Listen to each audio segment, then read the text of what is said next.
Lunacy by Joe Fiore. It's madness.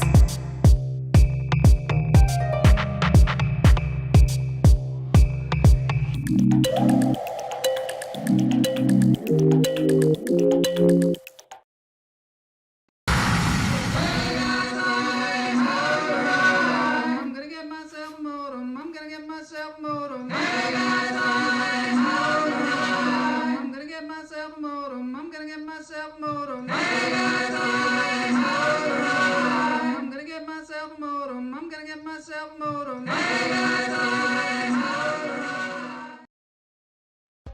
All right, welcome to Lunch Therapy. I'm your host, Joel Marshall. We've got some people in the chat room here. We got Kamala Lopez. Hoy. Hoy, Kamala. Hoy, Todd Lee. Acting smarter, not harder. I don't think there's such a thing as acting harder. Maybe there is. There are people that work too hard, that's for sure. Hoy, Claster fan. We say hoy on this show. I don't know why. I don't know why, but that's what we do. Todd Lee is here. Howard Aronin, thank God it's Friday. Claster fan is here. Rob Wood. Cute birds on screen. Speaking of that, Kamalamabama. Speaking of birds, we have a show coming up on May 23rd. Get the Laugh Therapy logo out of the way here. Where is that? Laugh Therapy, we're doing a live comedy show at the Visionarium in South Pasadena. It's a great place, great food, great Italian atmosphere, and this amazing lineup of headliners and Chris Walsh, who's been on the show, Joel Marshall, of course, Joel Jimenez, who has a great first name, Nicole Buchanan, Brandy Posey, and the incredible James Adomian, who's a headliner all over the country. Brandy Posey just dropped a special. We're going to see some really great comedians on that day. So save the date, Saturday, May 23rd, 7 p.m. at the Visionarium in South Pasadena. Check that out. Let's see. Sponsored by Birds Aren't Real. Yeah, sponsored by Birds Aren't Real. Clasterfan says he wishes he could go. I'm sure you could work it out. Get on a plane. Get out here from Florida, wherever you're living right now. Yeah, thank God it's Friday. Thank God. I remember James Adomian. He was one of the George Bush impersonators during the 2000s. He also does the Pillow Guy. Remember the Pillow Guy? He does the Pillow Guy on Jimmy Kimmel, whenever you see that guy. Richard Gaddis is going to be singing songs at the beginning, Italian songs and crooner songs. So that'll be really cool. Save the date, May 23rd. I'm also doing stand-up on May 9th at 7:30 at the Altered Reality Comedy Show. More on that. Check it out. Check out my Instagram, I guess. Joel Marshall Official. Let's get into this thing. This is called Lunch Therapy. First, I want to thank all the Patreons. Todd Lee's one of them, Howard Aronin, Mike Knox. All these people fuel this show. This is an independent show, meaning we don't have a big studio. We don't have a big, production company. We don't have a lot of sponsors. We do have Che Organics.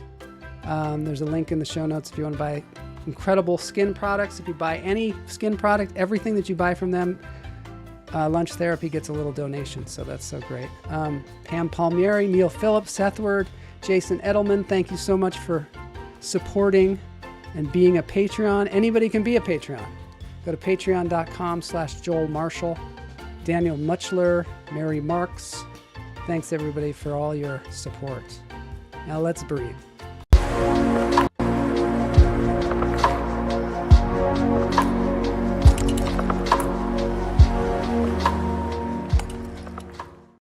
I think I need to breathe. I'm talking super fast today.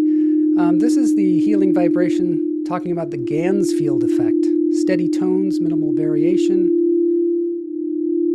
Just listen, soften, and let the inner landscape unfold. I'll let you read that stuff while I breathe in through the nose, out through the toes.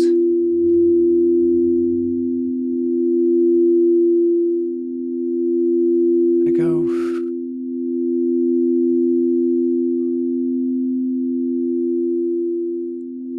Thank you to Healing Vibrations for all that you do to provide relaxation, and for lunch therapy in particular. In through the nose, out through the toes. Hold it. Let it go. Relaxing sounds. We have the cat Perseus sleeping away. In through the nose, out through the toes. Hold it. Let it go. Little medical update for Todd Lee. I can't sit like that. My hip flexors would howl. You know, everybody does what they can do. If your hip flexors are howling, maybe, I don't know, maybe you can get them a gig singing at the Visionarium. Could be. All right, well, let's get into this thing because I got a great guest, so much to talk about. Layer after layer after layer as I'm finding out about Lydia Nicole, who a lot of you know her from the incredible film Stand and Deliver. Pilates would help you, Todd. And then also she was a comedian. She has her own program to help actors, Acting Smarter Now. Not harder, Todd, smarter. All right, let's get into this. All right. So I found out about Lydia through her Instagram page, and I was like, this person's amazing. She's helping out actors. She's helping them navigate this crazy world that we're in. So if you're an actor, or you want to be an actor, or you know some actors, or you're just acting like a fool, this is the place for you. She has meaningful credits across all kinds of film, television, and stage. Her first television role was in The Greatest American Hero, which was one of my favorite shows. I won't sing the theme song right now, but I am singing it in my head. She did a 2-episode arc on The Jeffersons. Then she starred in Stand and Deliver, the film starring Edward James Olmos and Lou Diamond Phillips, that became a landmark in American cinema. And now she's built a body of work that reflects both serious craft and remarkable range. She trained under Stella Adler, Roy London, Ivana Chubbuck, and she did a one-woman show called A Rose Grows in Spanish Harlem. Along the way, she became a comedian. She co-produced Funny Ladies of Color at the world-famous Comedy Store. She appeared on television. She did a documentary called Why We Laugh, which was a big Sundance Film Festival favorite documentary. And today, she channels all of that experience and more into the Acting Smarter Now program while she continues her prolific performance career. So let me just check in with the chat room before we get in there. Guignel is here. Is that a new Italian superfood? Pilates? Yeah, that's what that is. She was on Hill Street Blues. Thank you, Rob Wood. Thank you. Rob is a big fan, and I'm glad to get this guest for him. I'll take the chicken Pilates with extra Parmesan cheese. Me too. Let's line it up. All right, it's Interview Friday. Let's get into it.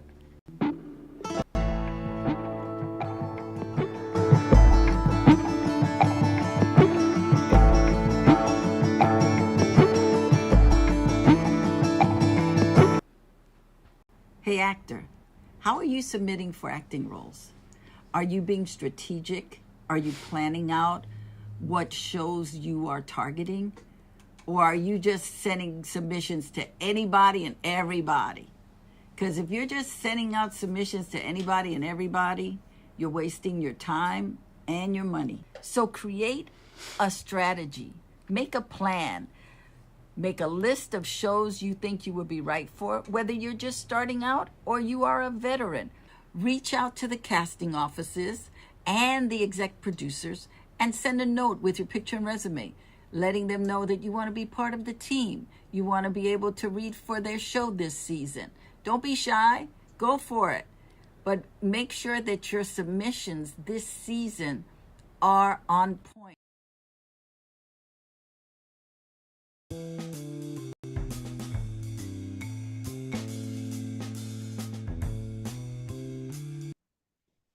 All right. Welcome to Lunch Hi. Therapy, Lydia Nicole. So great to see you. It's good to see you. And shout out to Rob Wood. I love you, Rob Wood. All right. All right. I love it. I mean, I've just been blown away by all the information that you're giving out on your YouTube channel. And I am also really impressed with the way you've grown it from nothing to over 130,000 subscribers, which is really cool. Um, I want to start at the beginning though, because your career, I want people to have like context about your career because you really know what you're talking about. You grew up in Spanish Harlem, is that right? I did. I grew up in Spanish Harlem. I actually grew up on the border of Harlem and Spanish Harlem. I grew up on 111th Street and Fifth Avenue. So I was connected to everybody. Must have been a real, yeah, really exciting kind of life. Did you always want to be an actor? Always since I was 5 years old. I went to Catholic school, and in first grade they had a Christmas pageant, and we were ushered into the auditorium slash chapel. And I saw these people on stage doing stuff, and I turned to the nun and said, "How come nobody asked me? I want to do that." That was it. That was it. Really? That was it. Did you do plays in school? My first play was in fourth grade, and then I did one in seventh, but it wasn't until the end of high school that I really started getting into it. Although at my mother was single, so we lived with my mom on the weekdays, and on the weekends we would go to my father's house in the Bronx, and I would put on little shows and charge the kids in the neighborhood 5 cents to watch the show. So I was doing stuff before I started doing plays. I was doing my own shows back then. You were already monetizing. You Hmm. were already thinking like a business person. Did you go to college for acting or? I wanted to go to USC, or Juilliard. Uh-huh. And my high school counselor never sent in my form for Juilliard. Oh no. So I, however, I got into about 30 other colleges because I was in a special college bound program where they paid for your application. So I applied for everywhere. I got into so many schools except the ones that I wanted. I ended up going to Fordham at Lincoln Center for a year. And when I turned 18, because I got in at 17, when I turned 18, I was coming to Los Angeles with a teen pageant that I did production for. And I just stayed. I was like, I'm going to California. I'm going to go be an actor in California. That's how we're going to do it. I had no clue, nothing, just two suitcases, one that was full of plays and acting books, and the other one with my clothes. And I will say, I love Kamala. I've known Kamala for probably about 30 some years. We used to go up for a lot of the same parts. So she's fabulous for Funny that because person who said, "Are they friends?" when I invited you on the show, I didn't even know you knew each other. Strangely enough, it's so weird because we know a lot of the same people just over the time. So you came to Los Angeles. What was it? How different was it back then? Oh my God. It was crazy. I came to Los Angeles in 78. I was 18 years old. You had to have a car for everything. Getting on the bus took forever. And yeah, and things shut down in Los Angeles at 10 o'clock because for the longest time, this was just a film town. So they wanted to make sure that everybody got to work at 6 o'clock in the morning. So everything would shut down. So when I first came out here, all the restaurants shut down, all the stores shut down. The only thing that was open late at night was Ships, which is now Mel's Diner, and Cantor's. And then there was a place on Wilshire called Tiny. No, no, it wasn't Tiny Nailers. It was, well, it was on Wilshire, but that only stayed open till midnight. I know it, everybody thinks that LA is such a like party town and everybody's up all night, but It's completely the opposite, it seems, right? I mean, people got to go to Well, bed because they got to work. you have to know where to go to Yeah. after that's what I found out was that there were places you could go, but it wasn't open to the public. You had to Yeah. know somebody who knew somebody. Was it hard to acclimate with into Los Angeles from coming from New York? I would say that the biggest thing was just driving. I didn't know how to drive, so it took me a few months to learn how to drive. I had to get on the bus. I lived in Pasadena with my brother when I first came out here, and I every night I would get on the wrong bus going back home. I Yeah. just don't know what happened. Thomas guide in hand. And I would have to walk home sometimes, Yeah. like from one side of town to the other. And by the time I got home, it was time for me to get dressed and get ready to go back to work in West Hollywood. It was crazy, but Did you that was the biggest thing. did you find community here? Was what was the community like that you were in as an actor? In the beginning, it was a little difficult, but what really saved me was acting classes Hmm. because I started to make community within the acting classes that I was in. Um, I started finding my tribe, but it wasn't I think wherever you go to, you're gonna have time to settle in and kind of find your way around. So I would say it took me maybe about a year and a half to really connect with people. Did you do any theater at the time? Oh yeah, I did theater when I came out here. I did theater at the Inner City Cultural Center. I did Oh my God.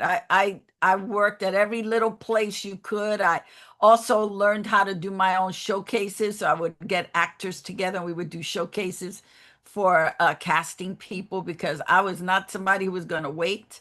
And I never did LATC. I was not part of that community. That was an interesting thing. Coming from New York to Los Angeles, there was a culture shock in that the Mexican community out here of actors were a little bit um, cliquish. So it took me a long time to get into that group. I used to tell people they won't let me play in their reindeer games. So I had to make my own games. I was like, I ain't waiting for you bitches. I'm doing my shit. So that, so yeah, but also, being from New York, and I was very fortunate in that as a teenager, I worked at a radio station in New York. Mm. So I had a lot of energy and I was very much about being an entrepreneur and figuring it out myself because I didn't have role models in the acting world. So I had to figure it out. It was Yeah. like, okay, how do I get into a audition? What do I do? I would Bogart my way into places. What do you mean, Bogart? Your play way into places. I would find out that they were doing an audition and I would just go and take my Just picture and go in. resume and say hi Yeah. and sign up. And back then it wasn't as difficult. Now it's very it's a little different because Yeah. you have to have thank you, Kamala. You have to have a rep or somebody who's giving you the link to send in your excuse me, to send in your reel. Yeah. But back then, oh my God, I walked into all the studios and I had a few friends. I was in a group called Actors Rapping Together. It was 20 of us. And we all were different. And every Monday we met and we would give each other tips on acting. And you had to pay $25 for the month to pay for the room. And you had to bring tips, any kind of acting tips. But if you didn't have tips 2 weeks in a row, you were asked to leave. Well, you had to have a Oh tip. yeah, so you had to come. It didn't matter what it was. It could be where to get your resumes duplicated, your pictures duplicated, who was the best photographer, who had the best acting class. It didn't matter, but you had to bring something to the table or they would kick you out. So within that group, I made friends with a couple of actors and we would go to the studios every week. We would pick a studio and go take our pictures and resumes. We'd have our little attaché cases or our little portfolio folders and we'd walk in the lot and we go to everybody's office and drop off pictures and resumes and then we go to the commissary and eat. And then we found out about the dining room. So we would make reservations in the dining room and go sit there and eat. That was all before 9/11. Yeah, But exactly. we 9/11 kind of ruined it, didn't it? It used to be you could just changed walk everything. right onto the lot. You can go into people's offices, give your headshots. Yeah, and it just stopped. It totally Yeah, and then stopped. sometimes I would take my picture and resume and I would put a rose. I would buy they used to right on Barham and like Cahuenga West, they had a flower shop. It's still there, but back then you could buy 100 roses for $20. So I would buy all these roses and then I would staple them to my resume and So great. picture, and I would hand it to all the secretaries, Yeah. or I would get donuts, a couple of boxes of donuts, and walk around everybody's office and give them a donut with my picture and resume. So I always wanted to bring something in the room, not just my picture and resume, because I wanted them, first of all, to remember me, and I wanted them not to call security on me. Oh my So, God, that's so great.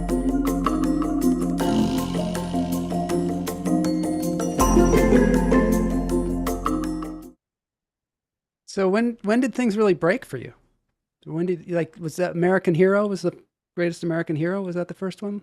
I started working pretty quickly. Yeah. I think it took me about maybe 6 months to get an agent, but I didn't really know the lay of the land. So it took me about 6 months to figure it out. And then I just started sending my picture and resume to all these agents. And I got an agent. I booked Hill Street Blues was the first thing I Oh, booked. yeah. And then we went on strike. It was the 1980 strike. So Mm. for 9 months, we were on strike as actors. So it was about doing theater. It was about, taking classes and doing stuff. And then after the strike was over, the first big job I got was Greatest American Hero. Then I got the Jeffersons, and I did a lot of episodics. I worked a lot, They filmed the doing Jeffersons in episodics. LA? Was that in Yeah, in LA? Hollywood. The The whole time I soundstage thought we is were in no New York longer and we were there. just in Hollywood, huh? No, on Van Ness and Sunset, which is something else now. It's across the street from KTLA. Oh, So it was, yeah, they shot all of Norman Lear's shows there. wow. Wow. Mhm. Will you tell us the story about the hug? Oh my goodness. Okay, so we had rehearsed this scene where the episode is George Jefferson is going to give his wife a wedding anniversary present. He gets her a ring. He has it resized, and he runs into me and my gang in an alley, and so I take his money and I take the ring and I stab him. And so that's the cliffhanger. And then in My the gosh. second episode, Yeah. he comes looking for the ring, and we're in an abandoned building, and my sister is pregnant, getting ready to have a baby. So when he comes, she goes into labor, Oh, and he's trying to help her deliver the baby. I bust in with my crew, and he's like, "Look, your sister's having a baby. Do you want her to lose the baby, or you want to have the baby? Because you can't have both." So I said, "Go ahead, help her." And when he did, I give him back the ring, and I gave him a hug. Well, we right before we were going to shoot it the first time, mm. the producer said, "Don't give him a hug."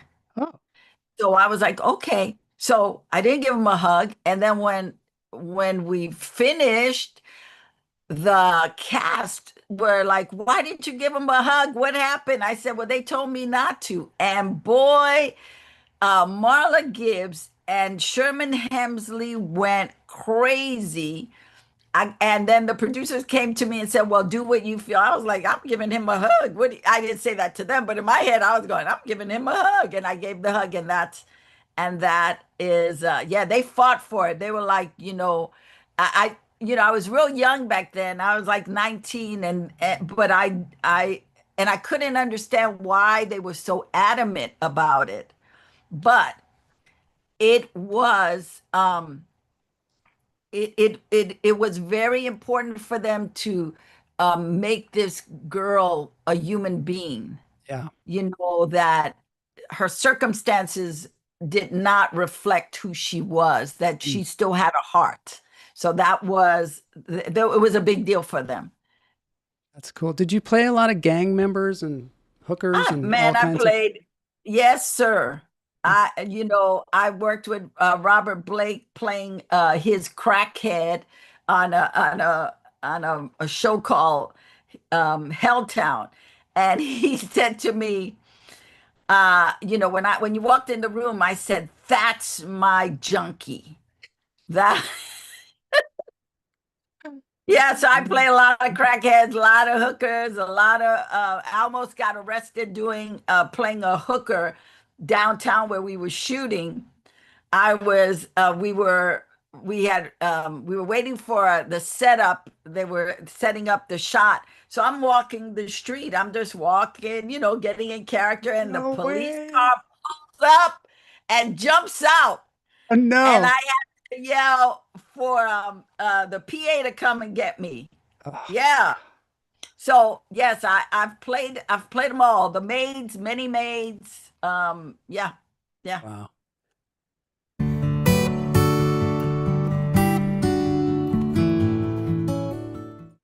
Tell us about Stand and Deliver. How did you get that part? What was the process like? The auditioning Oh, process?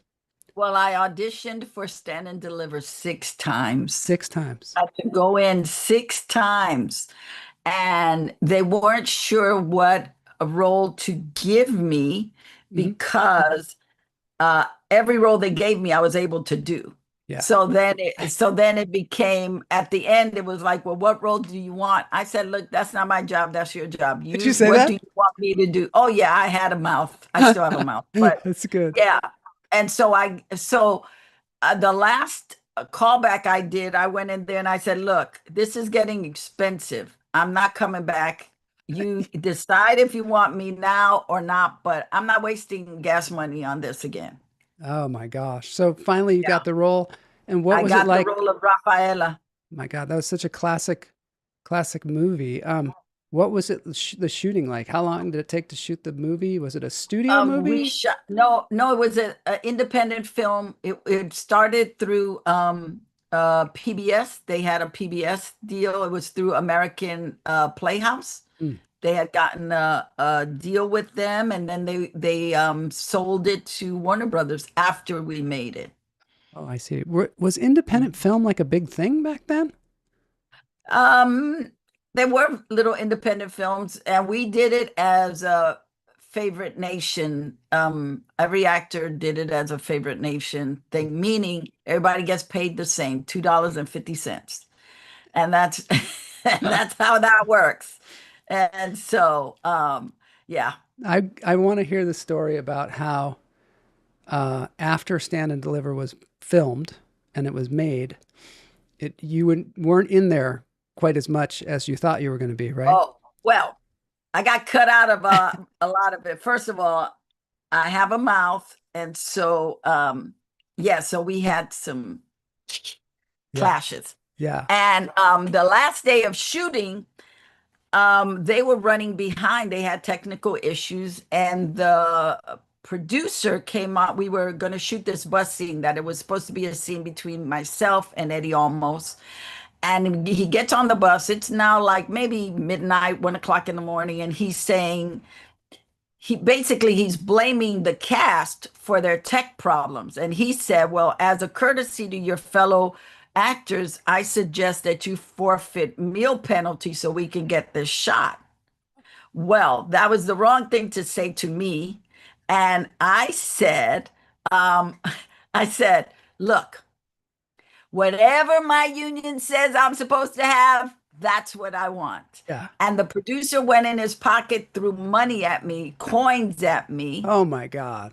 Oh yeah, it was not good. And then they took me off the bus, um, did the scene without me, and took me to the catering station where Crafty, where they didn't have any food ready for us, and gave me some cereal.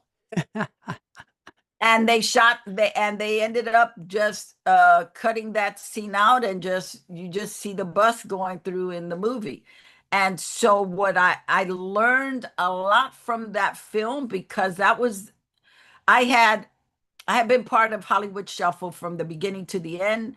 I did craft services. I did whatever we needed to do. So I had been a little aware of what independent film goes through, Yeah. just because of the experience that I had had with Hollywood Shuffle and all the stuff we had to go through. And so here I am on this independent film, and I'm seeing them doing some shady stuff. And so I would speak up, and I got in trouble for it. And I didn't know back then that is why we have a union, so that you don't say anything and they do the work for you. And so anyway, I got cut out of a lot of it. When we started, I had the third lead. When it was over, I looked like an extra. And then Do you think that's so because you stood up for yourself?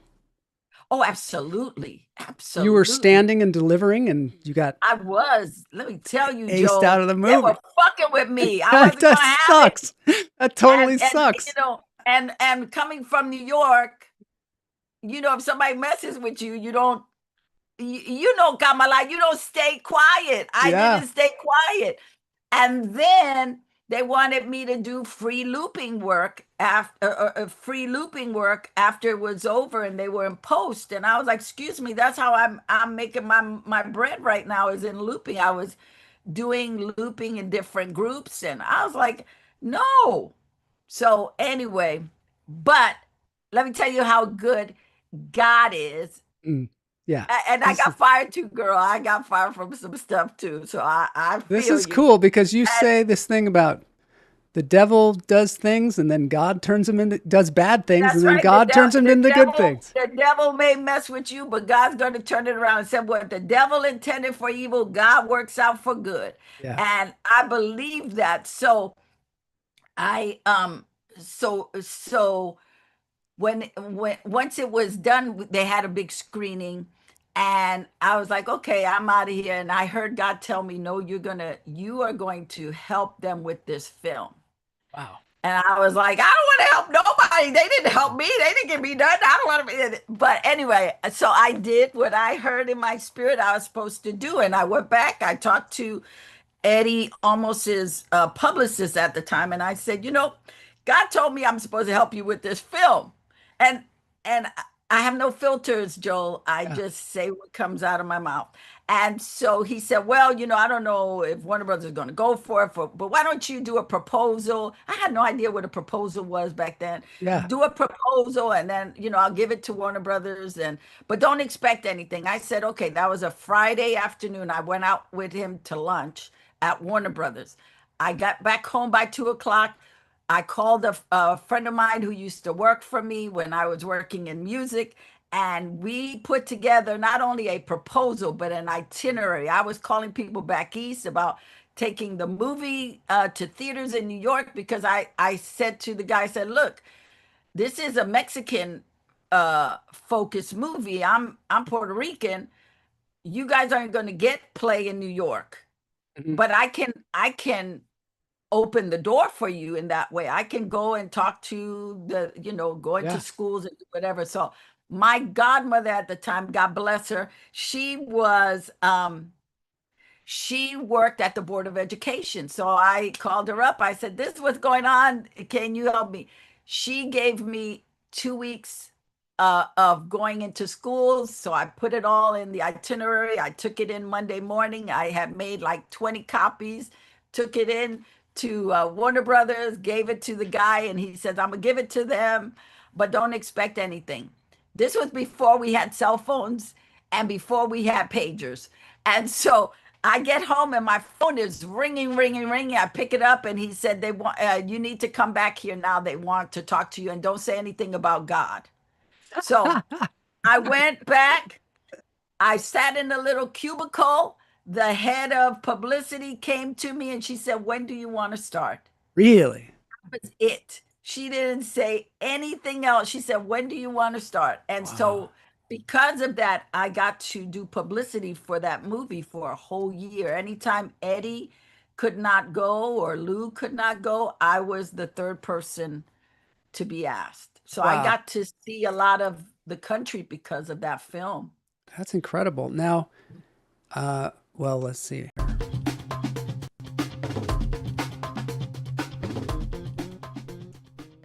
So that led you to something else, stand-up Stand-up. comedy.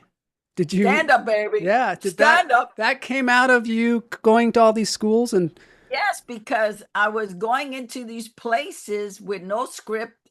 I had no idea what to do, and I just, things would just come, and I had these huge auditorium of teachers and students, and they were laughing, and I was like, wait a minute, I could do this.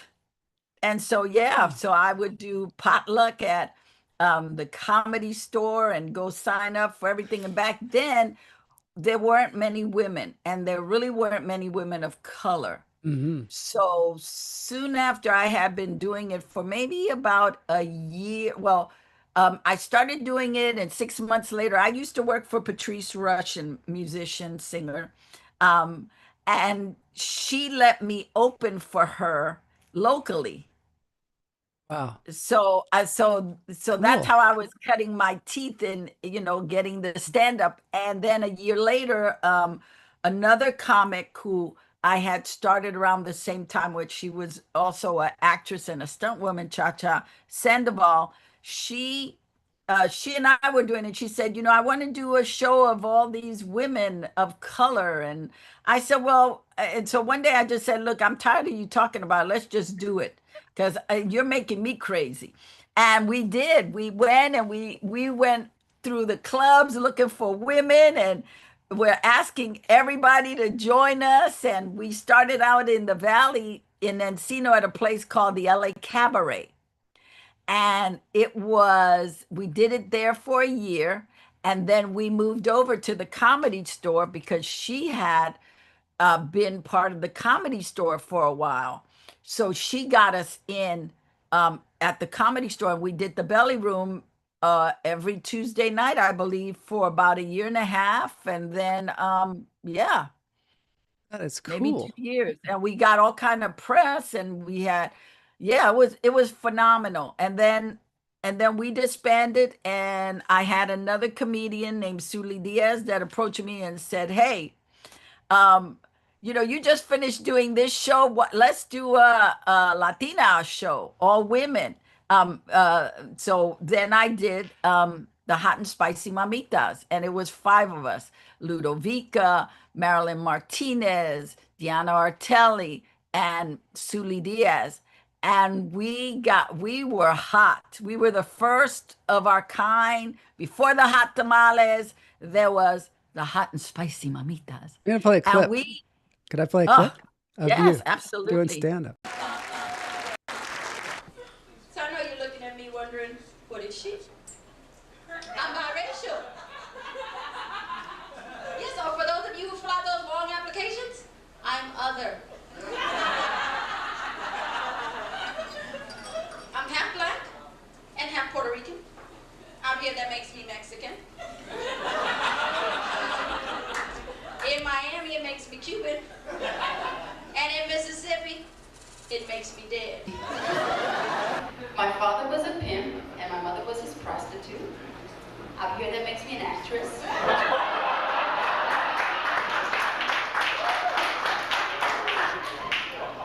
And I grew up in Catholic church, so I had two very different upbringings.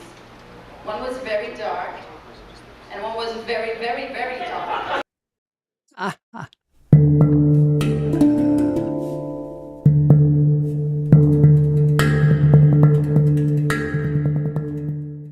Was that last one, was that stand up or was that from your show, Rose Grows in No, it Spanish always Harlem? stand up that Yeah. I put into my show. Yeah, it was all stand up, and then later on, it found its way into my show. So great. So great. Do you ever think about going back to stand up?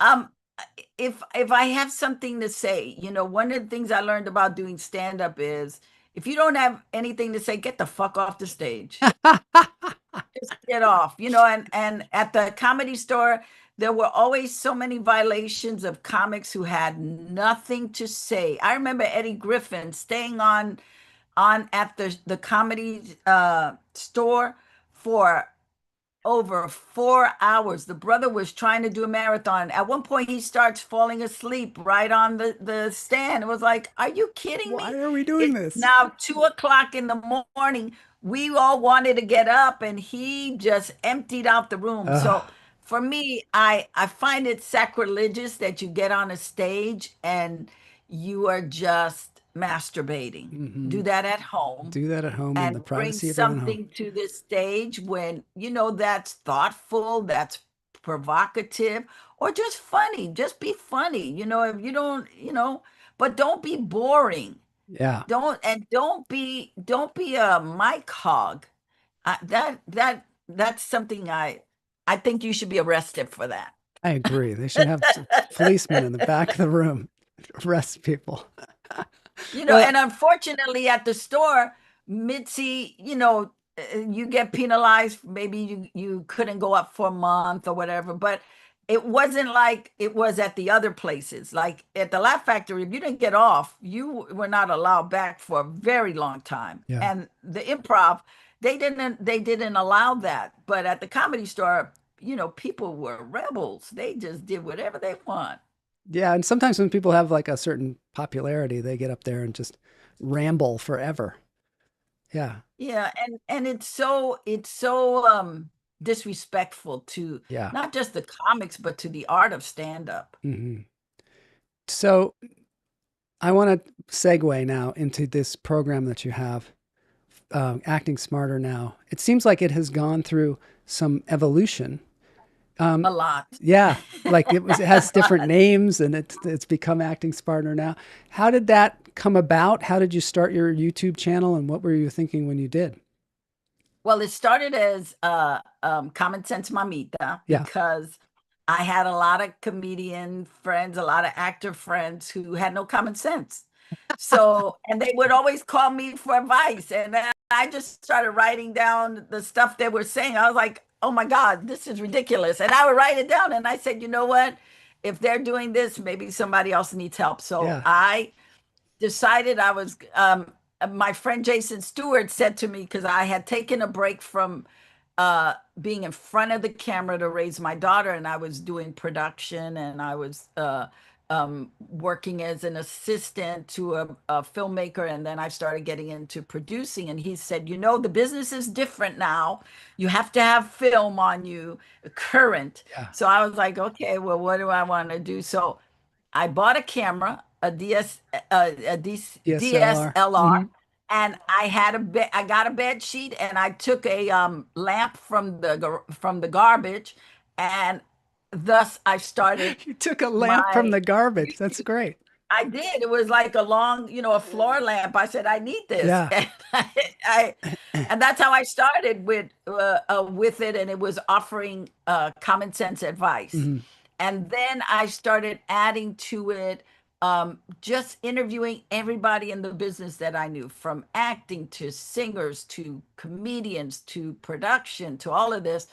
And then about 3 years ago, I was in a YouTube group and they were like, okay, you got to niche down. You got to niche down. So I I decided I would, start it as a podcast, continue the YouTube channel, but started as a podcast, and that became Acting Smarter Now. This is the YouTube channel here, Acting Smarter Now. And there's just a ton of advice and information here and do you kind of give it away for free? Is that, Yes. what is your, do you feel like you have a need to give back to people or do you somehow monetize it through other ways? You Or? know, as an actor, Hmm. we get taken advantage of a lot. Yeah, And I don't know about how you have uh, maneuvered in your career, but I've paid hundreds of thousands of dollars absolutely. to be in classes or Yeah. be coached by people or get advice from people, and it was bogus. Hmm. It was just bogus. And so, as an artist to another artist, if I can tell you something, I'm gonna tell you. And I've always been that way. I mean, I've always been just to me, it's like if I know something and you need the information, I'm gonna give it to you.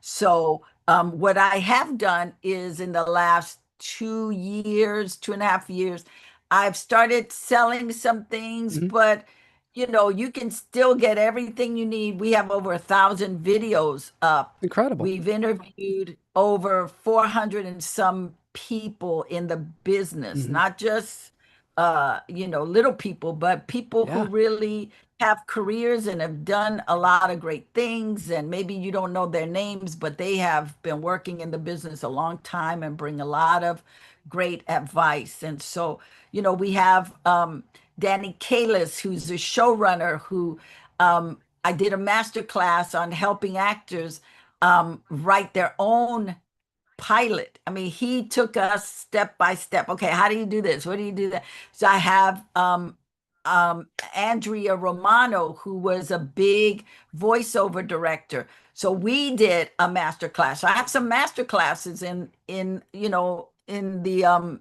in on the YouTube channel that if you just watch and you get your pad and pen, you'll really walk away with a lot of good information. I was watching a lot of your videos and I was learning a lot.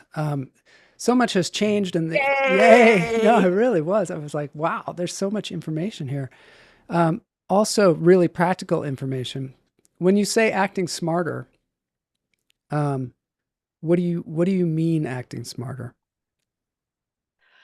Actors train, but they don't know the business. Hmm. Or they get into acting thinking it's a lotto ticket. They don't have training. They just think, hey, I'm going to be a star. They're unprepared. They don't have a clue, or they're very talented, but they have no common sense. And so it's like, look, your talent is a little bit, and I'm sure you have seen this just in the stand-up space, that it's not always about the talent. They're going for a look, they're going for a type.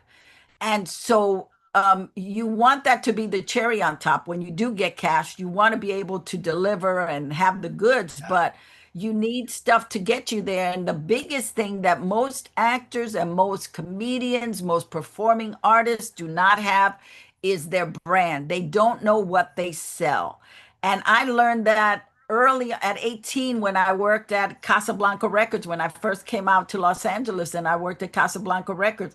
I learned about branding because when we signed artists, if they were middle of the road, they would get dropped from the label pretty quick because they needed that box to put them in. And I also remember when I was starting out as an actor, people would complain, "Oh, they're trying to put me in a box." But from the business side, you want to be put in a box. You can always change the box, but you want to be in a box so that people know how to sell you. If you look at breakdown services, they're always looking for a specific type. So you want to be that type plus the brand. You want to be the girl next door plus the quirky girl next door or the sad girl next door. You want to be the girlfriend who is always sassy or the girlfriend who's always quiet, because it gets, the more specific you can be as an actor, the more you are going to work in this town. When I first started, you could just be a Latina. So it was either Latina with straight hair, Latina with curly hair. You can't do that now. You have to be very, very Yeah. specific. It's funny. And we want careers. We, That's right. That's right. Leonard yeah. Nimoy. I have a Leonard Nimoy story Oh, too, tell us, Kamala. tell us. Oh man. Well, I was always sending my job, I felt as an actor, was to look for work. So every morning I would go to the farmers market.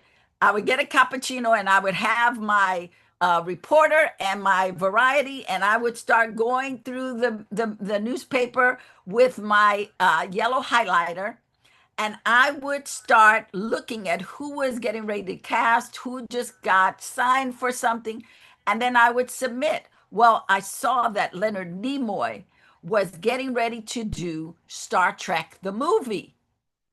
That was it. I was like, okay, Leonard Nimoy, you're getting my package. Yeah. So I sent him a note. I made it very Trekky, and I sent it on a like a maybe a Thursday. Monday afternoon, he called or his office called my agent, and I came in to meet with him for the role that oh God, what is her name from Three Men with a Baby? The no, not no. Look who's talking. The she just passed away. Anyway, she ended up getting it, but he said to me, he said, "Would you cut your hair for the movie?" I said, "Absolutely, let's do it." But he was wonderful. I sat in his office for a whole hour, and that's how it Really, a was whole back then. hour? If you sent some, well, I shouldn't say that's how it was back then, but Yeah. back then for me, Yeah, for you. I would send letters to people, like one page. I would come up with something very Kirstie Kirstie Alley, Alley, yeah. exactly. I would send out little notes and just I would zero in on people that I really loved, that I really wanted to work with, that I had done my homework on. Yeah. So that That's one of letter. the things. You're not just doing scattershot. You're like going, No, no, I was this. very Yeah. specific. I talk about having, a target list. You got to have target list, be it a TV show, be it independent films or uh, um, action adventure films. Have a target. Know who you're talking to. Know what it is that they do. Don't just, hey, I want to be in your movie. Well, I don't give a shit. Yeah. What are you bringing to the table? So I got to meet a lot of people. I don't think I was ready back then, but I was excited back then. Yeah. So it got me into a lot of rooms. And so part of what I do is say, okay, young actor, older actor, let me help you with this information so that you can win. Yeah. It's interesting because a lot of times too, the advice that people give you would be like not to do that. Don't, stay in the path, stay in the with the herd. And then You are competing yeah, it doesn't with work. hundreds and thousands of people. Your job is to figure out how to be the first one at the Yeah. door. We had a thing where we wanted to get an audition for Kamala for Quentin Tarantino movie Kill Bill when he was making that movie. And I was like, I know how to get that. I don't know. I just had this idea. I was like, put together a bunch of movie candy and then put your reel in there and we'll take it to, and we'll find out where, and somehow we found out he was editing at a particular thing. And we just went in there and said, this is for Quentin, and gave it to him. And she had the script by the next day and an audition. Absolutely. Yeah. Because it was Absolutely. specific. And we It also worked. knew that he would appreciate her credits because he appreciated people that, had a lot of film credits from a particular period of time. He likes actors. Yeah. You got to know who you're targeting. If they like actors who are stand-ups, then you should hit them up, but you have to do your homework. And the wonderful thing about where we are right now, if there's the last thing I say is utilize AI to get your research. Perplexity.ai is fabulous to type somebody's name in to find out about them. Claude.ai, and so is Yeah. ChatGPT, so is Gemini. And if you don't know how to put a letter together, then ask the AI, say, hey, my name is Lydia Nicole. I'm an actor. I've been in the business for 30 years, 40 years, 79 years. I want to work with Quentin Tarantino. What are the things I should do? And what kind of letter should I send him? And then you'll get an idea, and then you can rewrite it and do it in your voice and send it. And what a lot of people don't know is you get their names. The world has opened up to us since I've started. Mhm. Use social media, reach out to them on DMs, reach out to them through their agents, find out who their agent is. IMDb Pro is wonderful for you to be able to get the name of their agents or their press person or even their lawyers.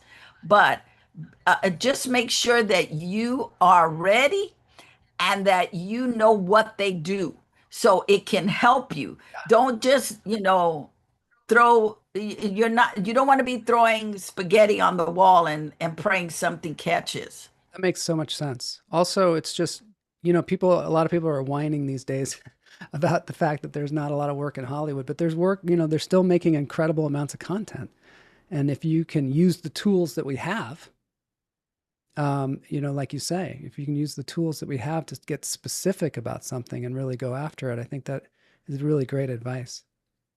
Or make your own content. Which is the other thing. We, instead of waiting, make something. Yeah. Instead of waiting, use your phone to put something together. Do 60-second videos. Do a little web series. Do a short film. There's so much for you right now that we didn't have available when I started. There were only gatekeepers when I started. You had 3 networks. You had all these gatekeepers. And that didn't stop me. Today, you can do a podcast. You can do a YouTube channel. You have so much available to you. But if you're going to sit and wait, tough titty, you're not going to get anything. Going to pass you by. Do you think you learned a lot from Robert Townsend in that area? Because he was one of the first, independent people that supposedly legend says he put it all on a credit card. And then yes, he did. I was there. On several credit cards, I guess. What people don't know is that it took 2.5 years to make it. Yeah. Because Robert was doing stand-up at the time. And so it was either he would do a movie and then take some of that movie and then be able to fund the production for a couple of weekends. Because he only shot Saturday and Sunday. He would take out the equipment on Friday because you only got charged one day. You brought it back Monday. So Saturday, Sunday was all shooting. It was doing whatever you can. So I did learn a lot from him, but I came with a lot of information myself. Yeah. So, and I'm still learning. I'm learning all the time. Selling shows for a nickel when you were a little kid. So, hey, maybe you inspired him. Well, I don't think so. But what I do know is that as actors, especially today, we are the CEO. It's not like it was years ago. We're the CEO of our career. We have to do those self-tapes. And in doing that, we've got to be the filmmaker. We got to be the set designer. We have to be the camera person. We have to do it all. Everything. So if we're doing it for a self-tape, why don't we do it for our own projects? Yeah. I'm psyched up. I got to go. This is great. Good, Joel. You do it. I want to hear what you come up with. I want to know. Sounds good. Thank you so much for being on the show. This has been just an incredible treat and also an inspirational voyage. So thanks so much, Lydia. I'm so glad that I found you, even though I could have just asked Kamala. Thank you, Joel. And Kamala, I'll be reaching out to you today so we could set our. All right. So Kamala is going to be on your show. That's the thing. She was going to be on your show and I beat her to the punch, I guess. All right. So we're going to dance it out with Michael Gonzalez. It's just a little inspirational song for us at the end.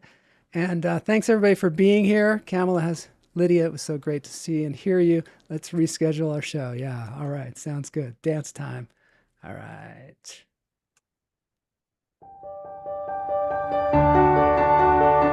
So psyched up.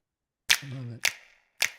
We're gonna ride till we fall. They say we got no future at all. They wanna keep us out, can't hold us down anymore. Gonna ride till we fall. When we hit the bottom, nothing's gonna stop us. Climb to the top with you. We could be the greatest ones who ever made it. Yeah, I could be talking you. They're trying to hate, but we won't change anything at all. Oh, we're gonna ride till we fall. They think we just as dropouts, living at a mom's house. Parents must be so proud, they know it all. They don't speak our language, they say we're too savage. Yeah, no, we don't give up anymore. We're gonna ride till we fall. We're gonna ride till we fall. All right, thanks everybody for being here. This has been Lunch Therapy. We'll see you all next week for more fun.